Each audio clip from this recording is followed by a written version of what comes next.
სამართლებრივი დავა ბრიტანული მაუწყებლის წინააღმდეგ. BBC-ს პასუხის გასაცემა 8 დღე რჩება. სწორედ ამ ვადაში უნდა დააფიქსიროს ბრიტანულმა საზოგადოებრივმა მაუწყებელმა პოზიცია საქართველოს ხელისუფლების საჩივარზე, რომელიც ჟურნალისტური სტანდარტების დარღვევასა და ცილისწამებას ეხება. BBC-მ საჩივარი განხილვაში უკვე მიიღო.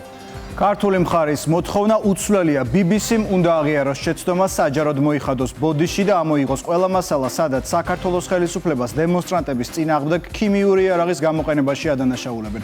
წინააღმდეგ შემთხვევაში ხელისუფლება მზად არის სამართლებრივი ბრძოლა ჯერ ბრიტანეთის მარეგულირებელ ორგანოში, შემდეგ კი საერთაშორისო სასამართლოში გააგრძელოს. დავა უკავშირდება BBC-ს საგამოძიებო ფილმს, სადაც მაუწყებელი ამტკიცებდა, რომ თბილისში საპროტესტო აქციების დაშლის დროს გამოყენებული იყო ბრომბენზილციანიდი, ეგრეთ წოდებული კამიტი. სწორედ ამ მტკიცების უსაფუძვლობას ედავება ქართული მხარე ბრიტანულ მედიას და აცხადებს, რომ ასეთი ბრალდება არა მხოლოდ უარგუმენტო და ცილისმწამებლური სიცრუე, არამედ ქვეყნის საერთაშორისო რეპუტაციასაც აზიანებს.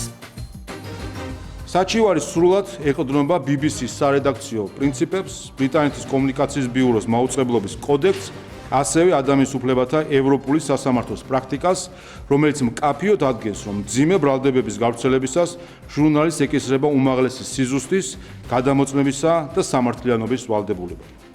ჩვენი საჩივრით მოთხოვნილი გვაქვს. პირველი, ფილმისა და მასთან დაკავშირებული მასალების აღება შესაბამისი პლატფორმებიდან. მეორე, BBC-ს მხრიდან საჯარო და მკაფიო ბოდიშის მოხდა.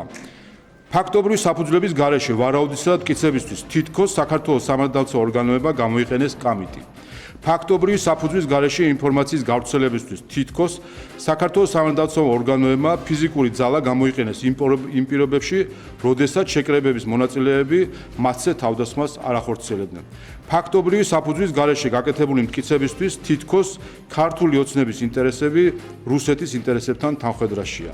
ფაქტობრივი საფუძვლის გარეშე ინფორმაციის გავრცელებისთვის თითქოს ქართული ოცნების საპატიო თავმჯდომარე მონაწილეობდა ძალადობრივი შეკრებების დაშლის შესახებ გადაწყვეტილებებში. დიდი ბრიტანეთის კანონმდებლობის შესაბამისად დაწესებულია გასაჩივრების თანმიმდევრობა, რომლის მიხედვითაც დაზარალებულმა ჯერ უნდა მიმართოს თავად მედიას, რაც ჩვენი გუშინდელი საჩივრით გავაკეთეთ, თუ BBC თავად არ გამოასწორებს დარღვევას, შემდეგი ეტაპი არის ბრიტანეთის კომუნიკაციების ბიუროსადმი მიმართვა.